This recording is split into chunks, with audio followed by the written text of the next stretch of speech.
The one who inherits all things also inherits your minutes. Ramadan is almost over. It felt like it just began, and suddenly the days are gone.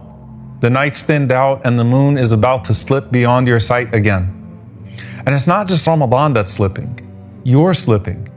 Every hour pulls you closer to your end. وَالْعَصْرِ إِنَّ الْإِنسَانَ لَفِي خُسْرٍ. By the passage of time, surely the human being is in loss.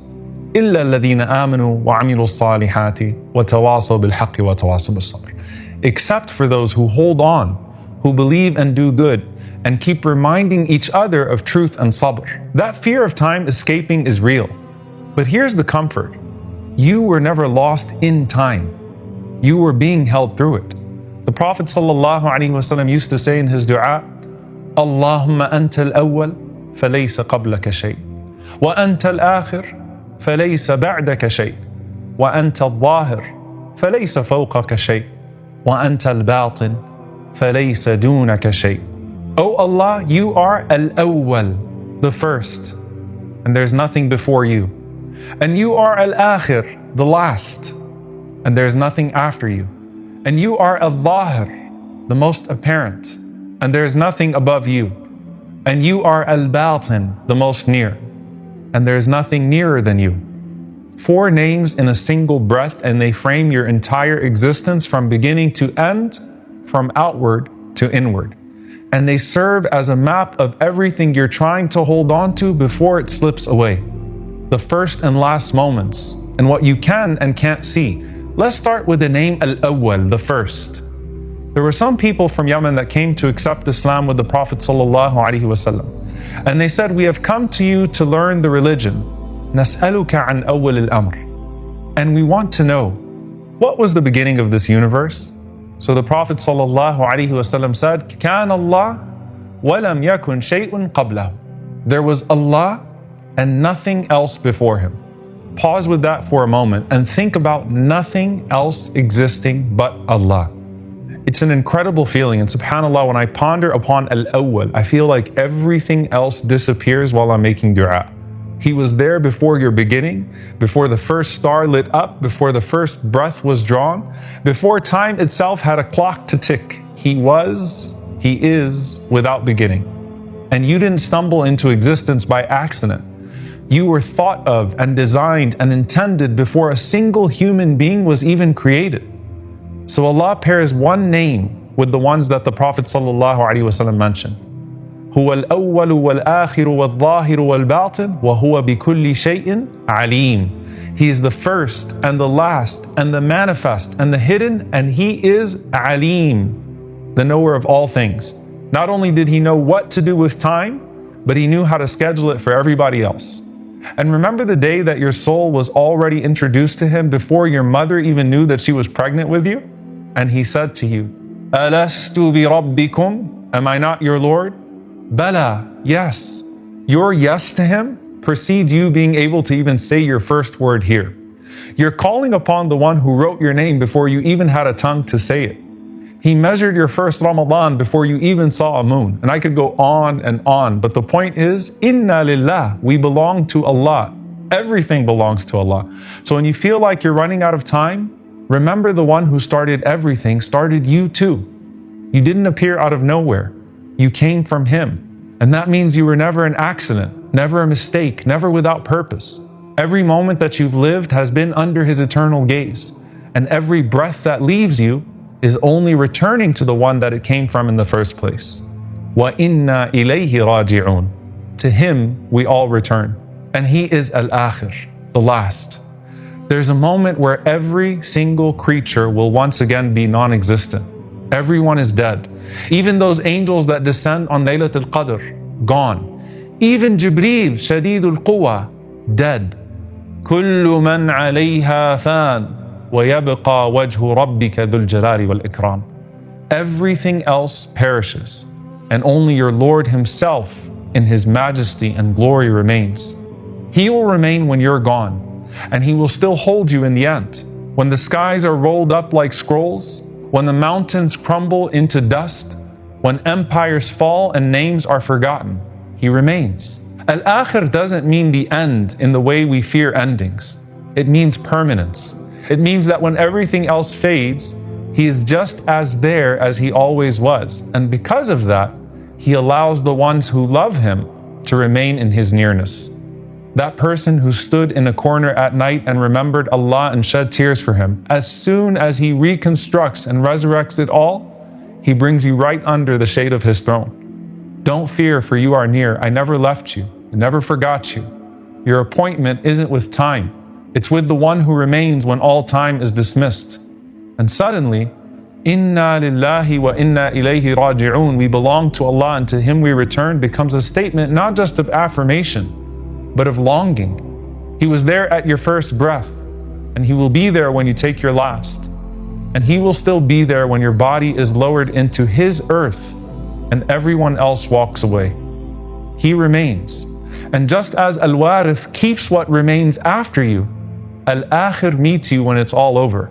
But the whole point of learning these names wasn't just to get an idea of a God that you experience after death. Because even before death, He is Al-Zahir, the manifest. You don't see Him yet, but you see His signs everywhere, evident in every sunrise, in the physical sense, or even in the metaphorical sense, when you thought that your dark night would never end. The sky that doesn't hold itself up and your lungs that don't fill themselves.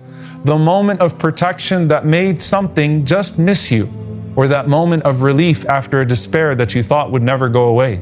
None of that was luck. That was Al-Zahir manifesting Himself right in front of you. سَنُرِيهِمْ آيَاتِنَا فِي الْآفَاقِ وَفِي أَنفُسِهِمْ حَتَّى يَتَبَيَّنَ لَهُمْ أَنَّهُ الْحَقِّ. We will show them our signs in the horizons and within themselves until it becomes clear to them that this is the truth.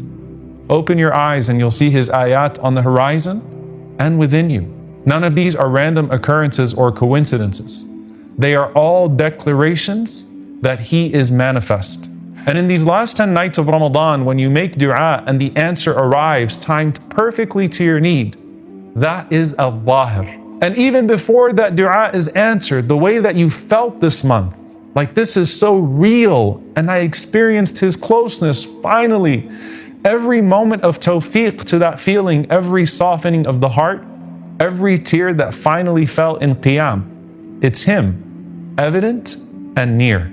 And so just as He is most visible in what surrounds you, He is most hidden in what sustains you, which finally brings us to al-batin, the hidden. Not hidden in that He's inaccessible to you. No, He's hidden in nearness, in intimacy. He's hidden in a closeness that transcends even space. You hide things from people. You even hide things from yourself. But you can't hide anything from Him because He's already there, inside the most secret chambers of your soul with His knowledge and His care. He knows the thought before you thought it, the fear before you name it, the hope that you're too ashamed to say out loud. That dua that you said quietly when no one was listening, He heard it. That tear that you wiped away before anyone could see it, He saw it. In fact, the lump in your throat, He got that too. The regret that you never voiced to another soul out of shame, He knows it and He forgives it. And by the way, He doesn't just know your worst. He knows your best before you can even see it in yourself. He sees the potential you've given up on, and He sees the good you're capable of, and He guides you to that good. So don't feel distant from Him because of His greatness, or anxiety because of how acquainted He is. Al-Awwal was there at your start. Al-Akhir will be there at your end. Al-Zahir is evident around you, and Al-Batin is intimately felt even inside of you. You're never alone, not in your highest moment nor in your lowest. Not when you're surrounded by people, and not when you're by yourself, even in the dark. And as we count down to the end of Ramadan, see it as a mirror for your life's end. You will look back and feel like it was the blink of an eye. كَأَنَّهُمْ يَوْمَ يَرَوْنَهَا لَمْ يَلْبَثُوا إِلَّا عَشِيَّةً أَوْ ضُحَاهَا. It will be as though on that day when they see it, that they had not remained in this world except for an afternoon or a morning. 28 nights felt like 28 minutes, and one day, 28 years will feel the same. Where did it go?